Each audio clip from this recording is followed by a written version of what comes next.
주님께 사랑하신 우리 모든 아델포이 교회의 성도 여러분들을 주님 환영하고 축복합니다. 우리는 하나님의 택하심을 받은 그리스도입니다. 믿으십니까?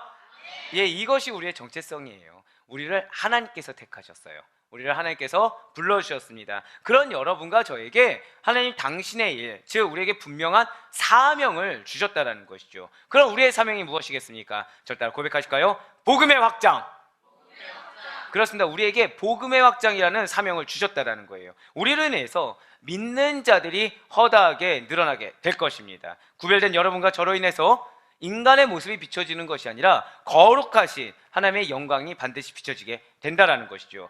그래서 우리들과 우리 아델포이 교회에게 사도행전 시리즈 성령으로 걸어가라, 성령으로 걸어가라 28주 시리즈를 허락해 주셨다는 거예요. 복음의 확장을 위한 여러분과 우리 아델포이 교회의 비전을 이루기 위해서 여러분과 우리 교회에 무엇이 필수이겠습니까? 그것은 바로 오늘 7번째 행군이기도 한 주님의 허락하신 그 은혜의 말씀, 바로 성령의 충만하심. 저를 따라 고백하실까요? 성령의 충만하심. 그것이 바로 필요하다는 거예요. 비단 그런데 이것이 우리 아델포이 교회에게만 필수라는 것은 아니라는 것이죠.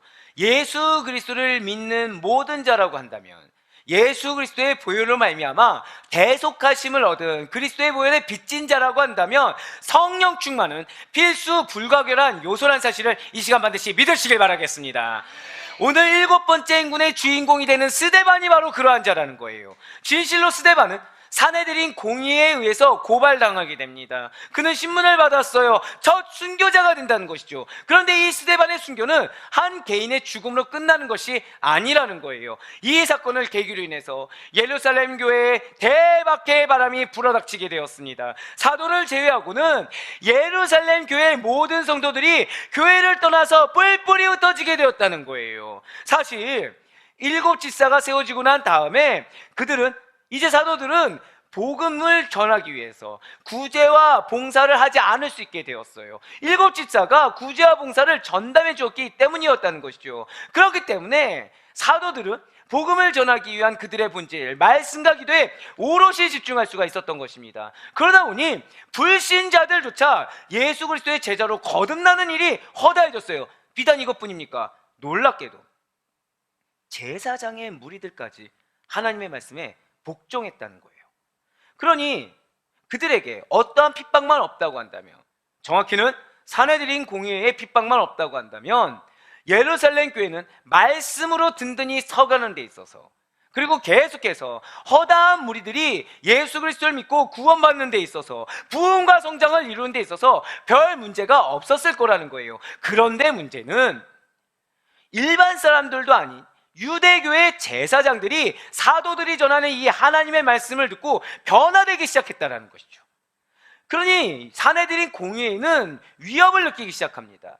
사실 유대교인 그들에게 있어서 제사장의 무리들, 율법에 매여 있는 자들이 그리스도인이 된 사실은 너무나도 충격적이었어요. 아니, 너무나도 치욕스러웠습니다. 그래서 그들은 초대교회를 더 핍박해요. 더 억압합니다. 초대교회를 흩어놓고자 했어요. 아니, 초대교회인 예루살렘 교회를 무너뜨리고자 했다는 거죠. 왜요? 자신들의 종교적인 기독권을 어떻게든 사수하려고 했기 때문이라는 것입니다. 이러한 그들의 악한 계획 가운데 구체적인 실행으로 무엇을 본 것입니까? 민간의 혁혁한 기사와 더불어서 말씀을 전하는 스데반이 보이기 시작했다는 거예요. 그렇습니다.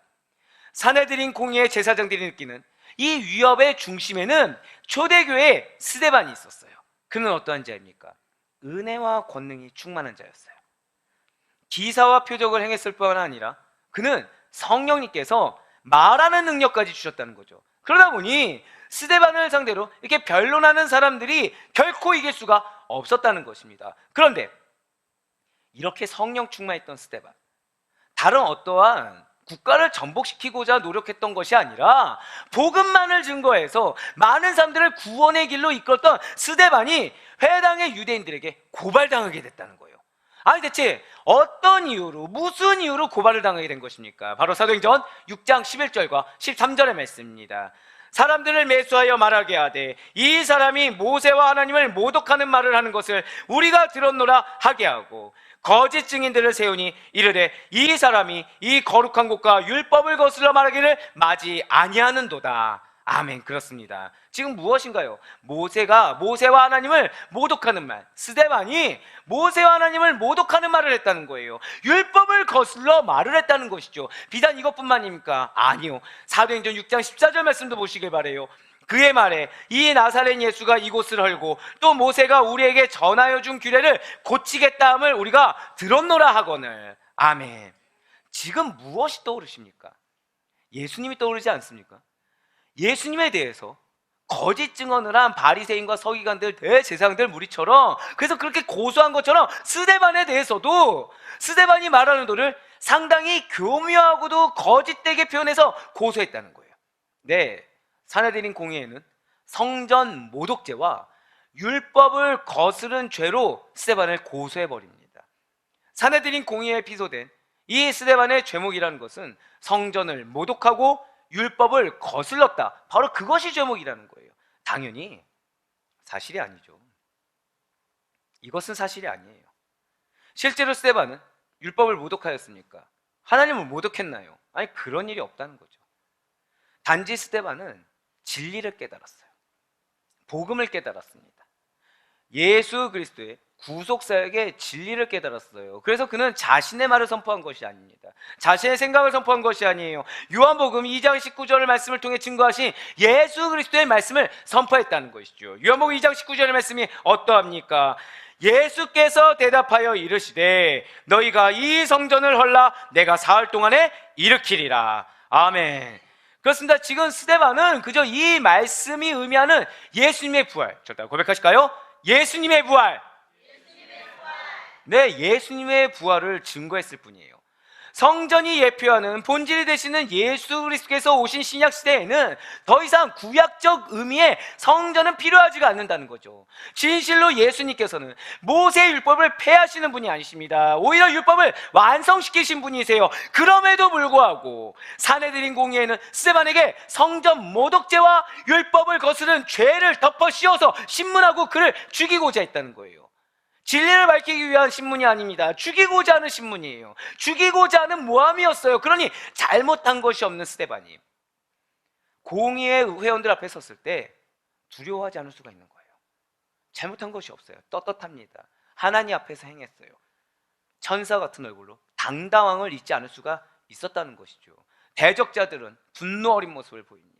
대적자들은 흉흉한 얼굴로 쳐다봐요. 하지만 스데반은 오직 하나님의 영광으로 가득 차 있습니다. 성령으로 충만한 스데반은 하나님과 함께함으로 말미암아 그의 얼굴이 광채로 가득 차 있다는 것이죠. 그는 모든 것을 오직 하나님을 위해서, 오직 복음을 위해서 헌신했기 때문에 어떠한 대적자들 앞에서도 평화와 기쁨을 잃지 않은 천사의 얼굴을 유지할 수가 있었다는 것입니다. 사랑하는 우리 아대표교회 모든 성도 여러분들, 혹시 이러한 일과 이러한 모습이 스데반이니까 가능한 거지 라는 그런 생각이 드십니까?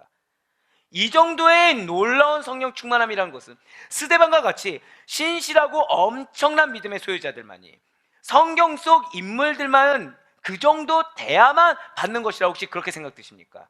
아니라는 거예요. 하나님은 우리에게 큰 믿음을 요구하시는 것이 아닙니다.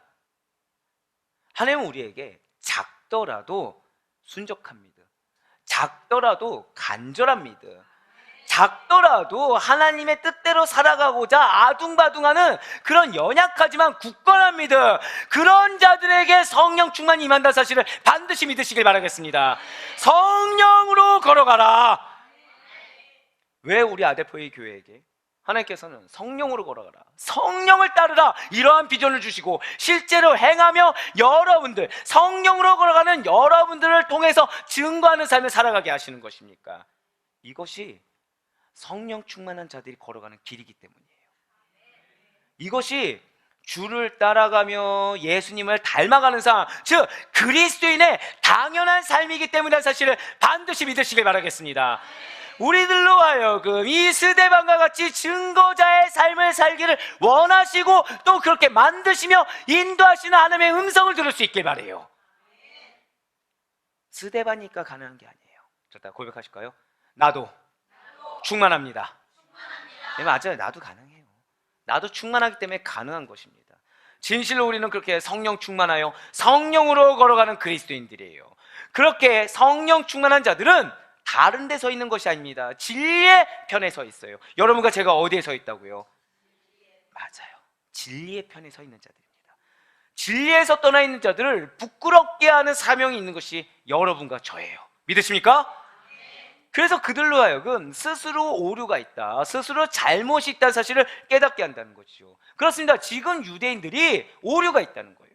지금 유대인들이 잘못이 있다는 것이죠. 진리의 편에 서 있는 자들을 억압하고 핍박합니다. 하지만 스데반은 성령 충만해서 그러한 억압이 있더라도, 그러한 핍박이 있더라도 진리의 편에 서 있다는 거예요.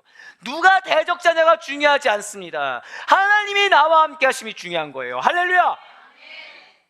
사단은 누가 나의 대적자인가, 어떤 공격을 받고 있는가에 포커싱을 맞추게 해요. 하지만 하나님은 가장 중요한 것은 내가 너를 사랑하여 너와 동행하노라.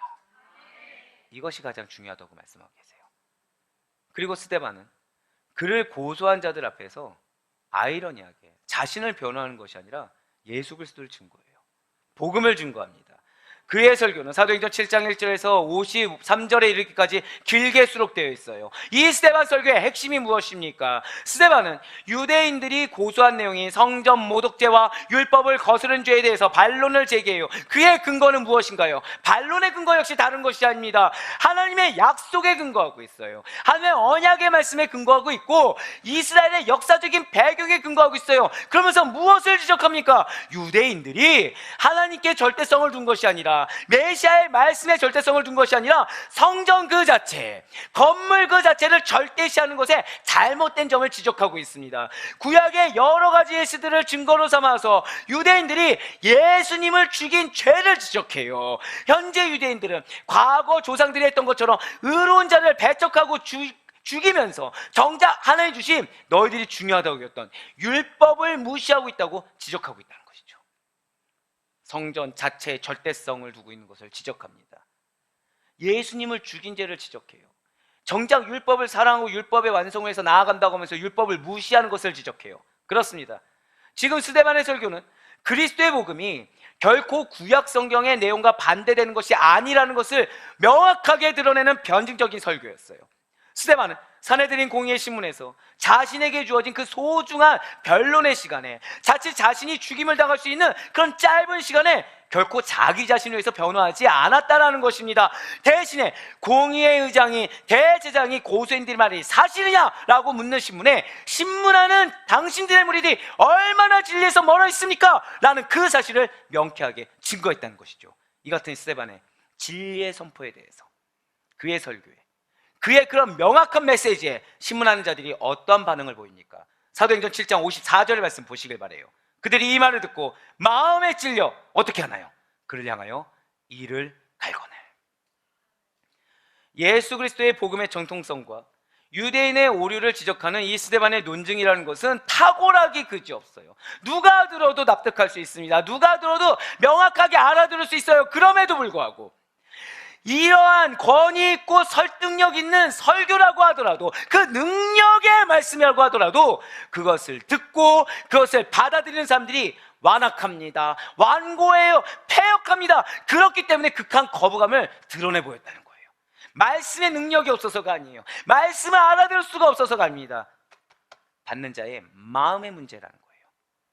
그래서 그들은 그 메시지에 따른 결과로 회개, 나를 인정하는 거 아니요, 스데반 즉결 사형이라는 해서는 안 될 판결을 내려버리고 말았어요. 얼마나 안타깝습니까? 얼마나 불쌍합니까? 지금 하나님이 그들에게 기회를 주셨는데 그들은 그 기회의 메시지 앞에서 그 알량한 자신의 자존심, 썩어 없어질 헛된 기득권, 이거 포기하지 못했어요. 자신들이 아직 일어나지 않는 일에 대한 걱정거리를 내려놓지 못했어요.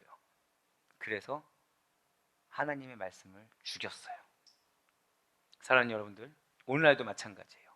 아무리 권위 있고 아무리 설득력 있는 설교라고 할지라도 이것을 받아들이는 사람의 자세에 따라 거부되고 반대되는 일이 일어날 수가 있는 것입니다. 안타깝게도 스데반의 권능의 말씀 앞에 보인 이 사내들인 공의회 제사장들의 반응은 거부였습니다. 부정이었어요. 그것도 억지스러운 반대를 위한 반대였습니다. 스스로의 아집과 스스로의 탐심, 욕심을 꺾지 못한 악의적인 거절이었어요. 진실로 그들은 스데반이 선포한 진리의 말씀을 듣고 격한 분노가 일어나게 됩니다. 그들의 마음은 뒤틀릴 대로 뒤틀렸어요. 도저히 멈출 수 없는 폭주기관차 같았습니다. 그렇습니다. 성령 충만한 자, 의로운 자의 말을 듣고 누군가는 순적한 마음으로 잔잔한 호소같이 회개하며 인정하며 응답합니다. 하지만 어떤 자들은 이 사내들인 공예의 제사장들처럼 뒤틀려 일을 가면서 폭주기관차 같이 자신의 감정을 개화하지 못한 채 돌을 들어 의인이 스데반을 치는 어이없는 반응을 보이기도 한다라는 거예요. 바로 사도행전 7장 57절부터 59절의 말씀입니다. 그들이 큰 소리를 지르며 귀를 막고 일제히 그에게 달려들어 성 밖으로 내치고 돌로 칠세 증인들이 옷을 벗어 사울이라 하는 청년의 발 앞에 두니라. 그들이 돌로 스데반을 치니 스데반이 부르짖어 이르되 주 예수여 내 영혼을 받으시옵소서. 아멘. 아니 어떻게 이렇게 스데반처럼 할 수 있는 것입니까? 혐의가 없어요. 억울합니다. 무죄예요. 근데 죽임을 당해서도 어떠나요? 평안을 유지하고 있어요. 어떻게 이게 가능한 것입니까? 스데반이라고 해서 생각이 없겠습니까? 스데반이라고 해서 감정이 없겠습니까? 자신도 똑같이 울부짖고 저주하며 손에 잡히는 대로 돌이 됐든 무엇이 됐든 던져서 항변하고 자신을 모함한 자들에게 대적하고 싶지 않겠습니까? 그러나 그는 중요한 것은 감정, 상황에 취해 있지 않아요. 생각에 취해 있지 않아요. 그는 지금 오직 단 하나, 저다 고백하실까요? 성령 충만. 맞아요. 성령 충만하고 있어요. 그는 감정적으로 화를 내고 마치 베드로가 말고의 귀를 잘라버린 것처럼 반응하지 않았어요. 성령 충만했기 때문에 모든 것을 믿음의 눈으로 분별하고 있어요. 모든 것을 하나님의 때로 분별하고 있어요. 그래서 순순히 죽음을 받아들였어요. 마치 예수님께서 십자가에 달려 죽으실 때 죄인들을 위한 용서를 강구하신 것처럼 스데반 역시도 죄를 그들에게 돌리지 마옵소서 라며 순교했다는 거죠. 사도행전 7장 60절의 말씀입니다. 무릎을 꿇고 크게 불러 이르되 주여 이 죄를 그들에게 돌리지 마옵소서 이 말을 하고 자니라. 미움이 없어요. 영혼으로 봐요. 그 사람이 나에게 무슨 말을 하냐 중요하지 않아요. 그 사람의 영혼의 상태가 불쌍하고 안타깝고 긍휼하게 여기지는 거예요. 상대는 자신이 마음 상태가 어떻게 증거되고 있는지 몰라요. 그것이 옳은 길이라 생각해요. 정답이 아닌 건데 이미 왜곡된 정답에 쌓여 있어요. 그 왜곡된 정답으로 인해서 상처받지 않아요. 그 영혼을 위해서 기도해요. 이러한 스데반이 예수님의 심장을 가진 자입니다. 이렇게 첫 순교의 열매를 맺은 스데반은 예수님과 닮은 점이 있어요. 그 첫 번째는 거짓 증인들의 고소에 의해서 재판장에 섰다는 것입니다. 두 번째는 신성 모독죄로 정죄함을 받았다는 거예요. 세 번째는 그럼에도 불구하고 원수들의 죄를 용서했다는 것입니다. 마지막 네 번째는 죽기 전에 원망하는 기도, 두려움의 기도가 아니라 당신의 영혼을 부탁하는 기도를 드렸어요. 다만 여기에서 예수님과 스데반의 다른 점은 예수님은 성부 하나님께 기도한 반면에 스데반은 바로 그 예수님께 기도했다는 점입니다. 그렇습니다. 분명 스데반은 육체의 죽음으로써 이 땅에서의 생을 마감했어요. 그렇지만 영광 중에 계신 예수님께 자신의 영혼을 맡길 수가 있었으며 예수님께서 다시 강림하시는 날에 그의 육체까지 부활에 참여하는 영광을 누리게 될 것이고 또 그것을 확신하고 있었습니다. 이에 대해서 사도 바울이 이렇게 증거하고 있어요. 데살로니가전서 4장 16절의 말씀입니다. 주께서 호령과 천사장의 소리와 하나님의 나팔 소리로 친히 하늘로부터 강림하시리니 그리스도 안에서 죽은 자들이 먼저 일어나고. 아멘. 그렇습니다. 무엇입니까? 저다 고백하실까요? 부활신앙. 그것이 있었다는 거예요. 사는 여러분들에게 하나님이 담대한 믿음을 허락하십니다. 믿으십니까? 이 담대한 믿음의 근거는 부활신앙이에요. 이 땅의 것이 헛되다라는 바로 그 믿음이에요. 그렇기 때문에 스데반은 죽음을 두려워하지 않을 수가 있었습니다. 불의한 자들에게 직접 항거하지 않을 수가 있었어요. 자신의 그 억울함으로 인해서 나의 감정이나 나의 육신의 행동에 스스로의 마음, 스스로의 행동을 내어 맡겨서 주님의 사역을 방해하는 자가 되지 않을 수가 있었어요. 대신에 그는 하나님께서 온전히 섭리하실 수 있도록 모든 것을 예수 그리스도께 내어 맡겼다는 거죠. 그러면서 오늘 본문이 사도행전 7장 55절의 말씀, 우리 다 같이 사도행전 7장 55절의 말씀을 한 목소리 읽겠습니다. 시작. 스데반이 성령 충만하여 하늘을 우러러 주목하여 하나님의 영광과 및 예수께서 하나님 우편에 서신 것을 보고 아멘. 이렇게 예수님께서 하나님 우편에 계신 것을 보았다. 이것이 의미하는 바가 무엇입니까? 진실로 예수님께서는 십자가에 못 박혀 죽으시고 사흘 만에 다시 살아나시사 하나님 우편에 앉아 계십니다.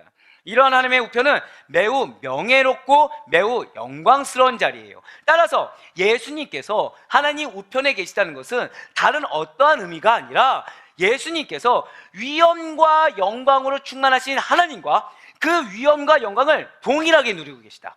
자, 무슨 뜻이라고요? 저 따라 고백하실까요? 위엄과 영광을 동일하게 누리십니다.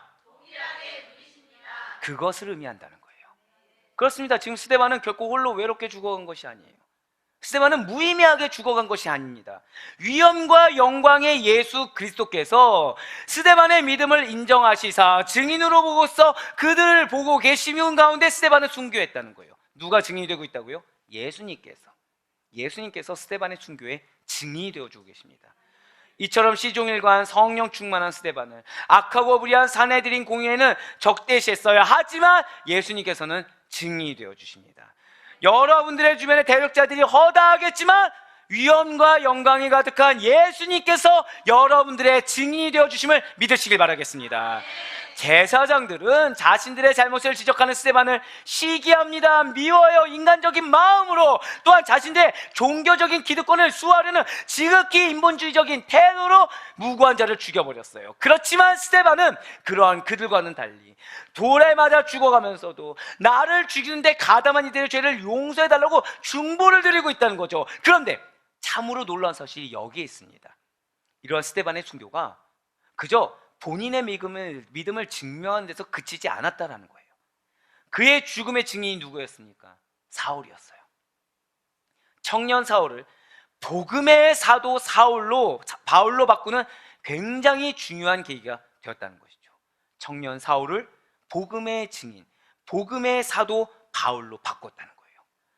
또한 스데반의 순교는 기독교 2000년 역사에서 아주 중요한 의미를 담고 있습니다. 사도행전이 1장부터 7장까지가 예루살렘 교회의 설립과 성장을 다루고 있다고 한다면 사도행전 8장부터 12장까지는 이 기독교가 예루살렘에서 멈춰있는 것이 아니라 온 유대와 사마리아, 안디옥까지 확장되는 역사를 다루고 있어요. 그리고 그 이후에는 사도 바울의 전도 사역으로 로마에까지 복음이 증거되는 것을 다루고 있다는 것이죠. 이러한 점에서 볼 때 스데반의 순교가 결국 무엇이겠습니까?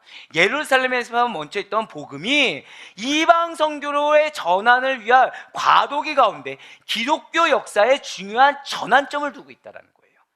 분명 스데반의 순교를 기점으로 해서 앞서 말씀드린 대로 예루살렘 초대교회는 박해가 가중되었습니다. 성도들이 흩어지는 어려움이 있었어요. 그렇지만 결과적으로는 도피한 그 성도들을 통해서 복음이 유대 전 지역과 사마리아와 땅끝까지 전파되는, 한번 저를 고백하실까요?